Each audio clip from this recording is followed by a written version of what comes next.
Good morning. Welcome to this weekend business breakfast show. Last night American markets recovery బాట పట్టడంతో global markets ప్రస్తుతం లాభాల్లో కొనసాగుతున్నాయి. S&P 500 తిరిగి 1100 mark దిశగా కదులుతోంది. ఇండియన్ మార్కెట్స్ మాత్రం తమ అవుట్ పెర్ఫార్మెన్స్ ను కొనసాగిస్తూనే ఉన్నాయి. నిన్న మనం ఒక వోలటైల్ సెషన్ ని గమనించాం. చాలా ఒడిదుడుకులతో సాగింది ట్రేడింగ్. అయితే నిఫ్టీ మాత్రం చివరకు ఫ్లాట్ గా మేనేజ్ కాగలిగింది. ఫ్లాట్ క్లోజింగ్ తో మేనేజ్ చేసింది. సో ఏషియా, యూరోప్ నుంచి వీక్ గ్లోబల్ క్యూస్ వచ్చినప్పటికీ మన మార్కెట్స్ లో మాత్రం కొంత రెసిలియన్స్ కనిపించింది. సో బేసిక్ గా ఐటీ, రియల్టీ స్టాక్స్ లో స్ట్రెంగ్త్ కనిపించింది. ఇన్ఫోసిస్ టెక్నాలజీస్ కావచ్చు, or even some of the counters like ఏసీసీలో తిరిగి మరోసారి నిన్న ర్యాలీ కంటిన్యూ అయింది.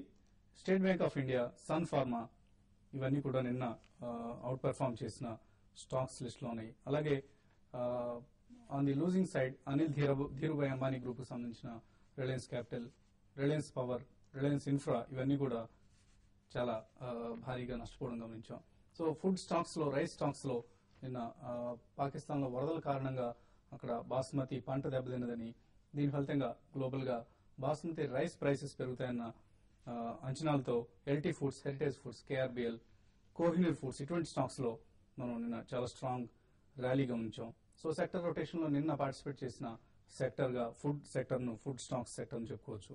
So బాట్రానిక్స్, Mercator lines, Piramal health, అలాగే బ్యాంకింగ్ కౌంటర్స్ లో IDBI bank, IOB, state Bank of India ఇవన్నీ నిన్న లాభపడిన కౌంటర్స్ లిస్ట్ లో ఉన్నాయి. అలాగే ఇల్లీగల్ మైనింగ్ లో ఇన్వాల్వ్ అయిందన్న వార్తలతో ప్రకాష్ ఇండస్ట్రీస్ ఈ స్టాక్ చాలా హ్యూజ్ లాస్ సఫర్ అయింది. అంటే 13% వరకు నష్టపోవడం గమనించాం. సో సిమెంట్ స్టాక్స్ లో కొంత ప్రాఫిట్ టేకింగ్ కనిపించింది. ఎక్సెప్ట్ ఏసీసీ మిగిలిన మిడ్ క్యాప్ సిమెంట్ కంపెనీస్ లో, ప్రత్యేకించి సౌత్ బేస్డ్ సిమెంట్ స్టాక్స్ లో మనం కొంత ప్రాఫిట్ టేకింగ్ కనిపించింది. సో ఇవాళ లిస్ట్ కాబోతున్న stock Gujarat Pipavav port.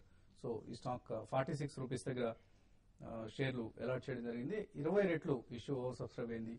So ఈ ఇష్యూకి ఇవాళ లిస్టింగ్ లో చక్కటి గెయిన్స్ వస్తాయి అన్న అంచనాలున్నాయి. సో కాసేపట్లో ఏ ప్రైస్ దగ్గర గుజరాత్ పిపావా పోర్ట్ లిస్ట్ అవుతుందన్న విషయం తేలబోతుంది. అలాగే నెక్స్ట్ వీక్ సెప్టెంబర్ 16న ఆర్బీఐ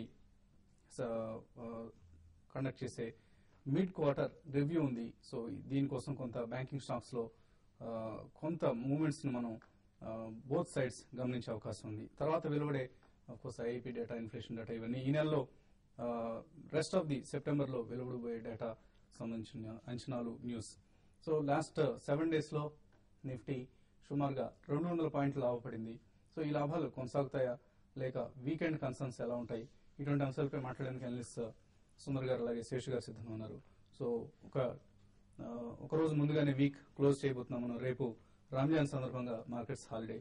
సో ఇవాళ ట్రేడింగ్ ఎలా ఉంటుంది అనుకుంటున్నారు మీరు? ఈ రోజు ట్రేడింగ్ చూస్తే డెఫినెట్ గా పాజిటివ్ గానే ఉంటుందండి. ఎందుకంటే లాస్ట్ 2 days గా గ్లోబల్ గా కొంచెం వీక్నెస్ కనిపించినా కూడా మన మార్కెట్ బాగా కన్సాలిడేషన్ అయ్యి 5600 పైన చాలా పటిష్టంగా 2 రోజులు కరెక్ట్ గా ఈ స్థాయి పైన నిలిచింది. దీన్ని బట్టి చూస్తే కనుక టెక్నికల్ గా షార్ట్ టర్మ్ లో పెద్ద ప్రమాదం లేదు. షార్ట్ టర్మ్ నా ఉద్దేశం 5650 నెక్స్ట్ 5700 వరకు వెళ్లే అవకాశం ఉంది. ఇక ఇంట్రాడే ట్రేడింగ్ వస్తే మటుకు ఓపెనింగ్ నిఫ్టీ పాజిటివ్ గానే ఓపెన్ అయ్యే అవకాశం ఉంది. 10 to 15 పాయింట్స్. 5620 దగ్గర స్ట్రాంగ్ రెసిస్టెన్స్ ఉంది. 5620 పైన ఏమాత్రం ఒక 10 minutes 15 minutes నిలబడితే కనుక ఇంట్రాడే ట్రేడర్స్ బై పొజిషన్ తీసుకోవచ్చు. ఎంబడే 5600 కింద స్టాప్ లాస్ పెట్టుకోవచ్చు. 5650 వస్తే కనుక అక్కడ టార్గెట్ తో క్లోజ్ చేయొచ్చు. షార్ట్ పొజిషన్ తీసుకునే వాళ్ళు 5600 కింద కనుక కంటిన్యూస్ ఒక 5 to 10 minutes ట్రేడ్ అవుతాయి. అప్పుడే షార్ట్ పొజిషన్స్ కన్సిడర్ చేయొచ్చు. లేదంటే కనుక షార్ట్ తీసుకుని అంత మంచిది కాదు. అలాగే స్పెసిఫిక్ సెక్టర్ చూస్తే కనుక బ్యాంక్స్ నేను బాగా కన్సాలిడేషన్ అయ్యి డేస్ హై దగ్గర చాలా స్ట్రాంగ్ గా క్లోజ్ ఉంది. ముఖ్యంగా బ్యాంకింగ్ లీడర్ అయిన ఎస్బీఐ చాలా పాజిటివ్ గా కూర్చుంది. అలాగే ఐసీఐసీఐ, యాక్సిస్ బ్యాంక్ ఇవన్నీ టెక్నికల్ గా పాజిటివ్. నా ఉద్దేశం వాళ్ళ బ్యాంక్స్ బాగా ఉండే అవకాశం ఉంది. అలాగే 2 స్పెసిఫిక్ సెక్టర్ చూస్తే కనుక ఐటీ నేను ఎర్నింగ్స్ కూడా కొంచెం పాజిటివ్ అవుట్లుక్ రావడం జరిగింది. సో ఐటీ కూడా నా ఉద్దేశం ఇన్ఫోసిస్, టీసీఎస్ ఇవన్నీ కూడా పాజిటివ్ ఉంది. కాకపోతే అమెరికాలో నేను ఒక రిపోర్ట్ రావడం జరిగింది. కొంచెం అక్కడ బ్యాంక్స్ మళ్ళీ కొంచెం రిస్కీ పొజిషన్ లో ఉంది. సో ప్రస్తుతానికి అది మార్కెట్ సీరియస్ గా తీసుకోవద్దు. బహుశా 1 or 2 days తర్వాత ఏమైనా కొంచెం ఇది నెగిటివ్ గా ఫర్దర్ గా డెవలప్ అవుతుంది. మార్కెట్ ఇది ప్రధానమైన అంశంగా ఉంటుంది. సో యాజ్ ఇట్ ఈస్ ఇవాళ చూస్తే కనుక 5600 కింద 2 రోజులు క్లోజ్ అయింది కాబట్టి టెక్నికల్ గా షార్ట్ టర్మ్ అప్ ట్రెండ్ కొనసాగే అవకాశం కనిపిస్తుంది. ఓకే అండి. సో మార్కెట్స్ కరెక్షన్ కోసం కలవరిస్తున్నట్లు కనిపిస్తుంది. అందరూ కరెక్షన్ ఎప్పుడు వస్తుంది అన్న అంచనాలతో ఉన్నారు. సో మార్కెట్స్ ఇప్పుడున్న పరిస్థితుల్లో కొంత ఓవర్ బాట్ పొజిషన్ ఉన్నట్టుగా అనిపిస్తుంది మీకు? డెఫినెట్ గా మన మార్కెట్ లో అయితే ఓవర్ బాట్ పొజిషన్ అనుకోవచ్చు. ఎందుకంటే జస్ట్ 1 వీక్ బ్యాక్ చూస్తే 5350 లెవెల్స్ అరౌండ్ అక్కడికి వెళ్ళాము. ఈ రోజు చూస్తే 5610 అనమాట. ఇంకోటి గ్లోబల్ గా ఏ మార్కెట్ కూడా లాస్ట్ 1 వీక్ లో ఈ విధంగా పెరిగింది అంటే లేక 3 to 4% పెరిగింది మనకి లేదు. మన మార్కెట్ చాలా వరకు బాగా తక్కువ టైంలో ఎక్కువ పెరగడం జరిగింది. దీనికి ప్రధాన కారణం అంటే ఎక్కువ మార్కెట్ లో నెగిటివ్ అనేది ఇట్లా కరెక్షన్ వస్తుంది, మార్కెట్లు బాగా క్రాష్ అయిపోతాయని ఒక నెగిటివ్ వల్ల ఏంటంటే మార్కెట్ లో హెవీ షార్ట్ సెల్ చేయడం, ఇంటర్డేలో చేస్తున్నారు, పొజిషన్ ట్రేడర్స్ కూడా ఎక్కువ షార్ట్ సెల్ చేస్తున్నారు. దానివల్ల ఏంటంటే మార్కెట్ పడుతున్నప్పుడు షార్ట్స్ కవరింగ్ వచ్చి మార్కెట్ ఫర్దర్ ఇంకా పెరగడానికి అవకాశం ఉంది. కాబట్టి ఏంటంటే ఇప్పుడున్న పరిస్థితుల్లో మన మార్కెట్ క్రాష్ అయ్యేంటూ కావాలి అంటే మాత్రం గ్లోబల్ గా ఒక ఫైనాన్షియల్ క్రైసిస్ లాంటివి వస్తే తప్ప క్రాష్ అయ్యే అవకాశం లేదు. మధ్య మధ్యలో ఇంటర్డే కరెక్షన్స్ వస్తుంటాయి, అది వేరే విషయం. కానీ ఒక పెద్ద ఒక 10% ఆ రేంజ్ కరెక్షన్ రావాలంటే మాత్రం ఇప్పట్లో వచ్చే అవకాశం లేదు. ఏదైనా కూడా గ్లోబల్ కండిషన్స్ మాత్రం మరీ నెగిటివ్ ఉంటే మాత్రం మన మార్కెట్ కూడా కరెక్ట్ అయ్యే అవకాశం ఉంది.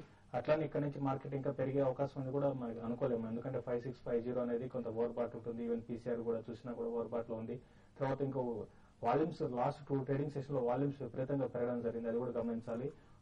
హ్యూజ్ ఓపెన్ ఇంట్రెస్ట్ ఉంది. ఇవన్నీ కూడా ఏంటంటే మార్కెట్ లో ఒక కరెక్షన్ ఒక 100-150 పాయింట్స్ నిఫ్టీ కరెక్ట్ ఏంటంటే మళ్ళీ ఫర్దర్ గా వీక్ కావడానికి అవకాశం ఉంటుంది. సో ఏదైనా కూడా ఏంటంటే మార్కెట్ ఏ రోజుకి ఆ రోజు మనం ట్రేడర్స్ మాత్రం 1-2 రోజులు కన్నా పొజిషన్స్ ఎక్కువ హోల్డ్ చేయకూడదు. ఇన్వెస్ట్మెంట్ మాత్రం కొంచెం వెయిట్ చేసి కరెక్షన్ లో బై చేయొచ్చు. ఒకవేళ నిఫ్టీ కానీ 5600 పైన 1-2 రోజులు సస్టైన్ కాలేదంటే మళ్ళీ మార్కెట్లు 5550 దగ్గర సపోర్ట్ ఉంది. అది కానీ బ్రేక్ అయిందంటే షార్ట్ టర్మ్ కి డౌన్ ట్రెండ్ అని మనం అనుకోవచ్చు. ఓకే అండి, కొంతమంది కాలర్స్ ప్రస్తుతం లైన్ లో ఉన్నారు. నరేందర్ కరీంనగర్ నుంచి లైన్ లో ఉన్నారు. నరేంద్ర గారు. ఓకే అండి, నరేంద్ర గారు కాల్ కట్ అయింది. Next caller. Hello. Hello, yeah, ఎక్కడి నుంచి మాట్లాడుతానండి? ఒంగోలు నుంచి అండి. చెప్పండి, మీ పేరండి? నాగమల్లేశ్వరి. చెప్పండి నాగమల్లేశ్వరి గారు.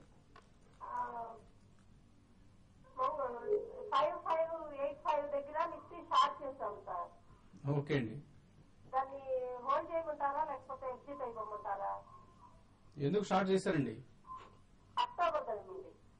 ఓ, అక్టోబర్ నిఫ్టీని మీరు షార్ట్ సెల్ చేశారు. ఎందుకు అంత బేరిష్ గా అనిపిస్తుంది మీకు మార్కెట్? చూద్దాము, ట్రై అంటే 56 దగ్గర రెసిస్టెన్స్ ఉందని చేశాం సార్. ఓకే అండి, కొద్దిగా టెక్నికల్స్ లెవెల్స్ కూడా ఫాలో అవుతున్నట్లు కనిపిస్తుంది నాగమల్లేశ్వరి గారు.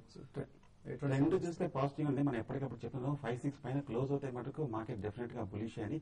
ఇన్ఫాక్ట్ మీరు ఇవాళ చూడండి 56 పైన ట్రేడ్ అయ్యే అవకాశం ఉంది. కొంచెం క్లోజింగ్ కూడా చూడండి, ఏమాత్రం ఒక 5620 పైన నిలబడితే కనుక నా ఉద్దేశంలో జస్ట్ ఒక ఈ 30 పాయింట్స్ మీకు రిస్క్ గా ఉంటుంది. ఏమైనా ఒక డిప్ వస్తే కనుక కవర్ చేయడం ఎంత వీలైతే అంత మంచిది.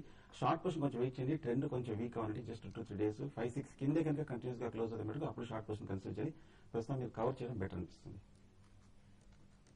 ఓకే అండి, so next caller Murali Vijayawada నుంచి లైన్ ఉన్నారు. మురళి గారు. Hello. Research mines and minerals. Okay అండి, మీ కార్పొరేట్ చెప్పండి.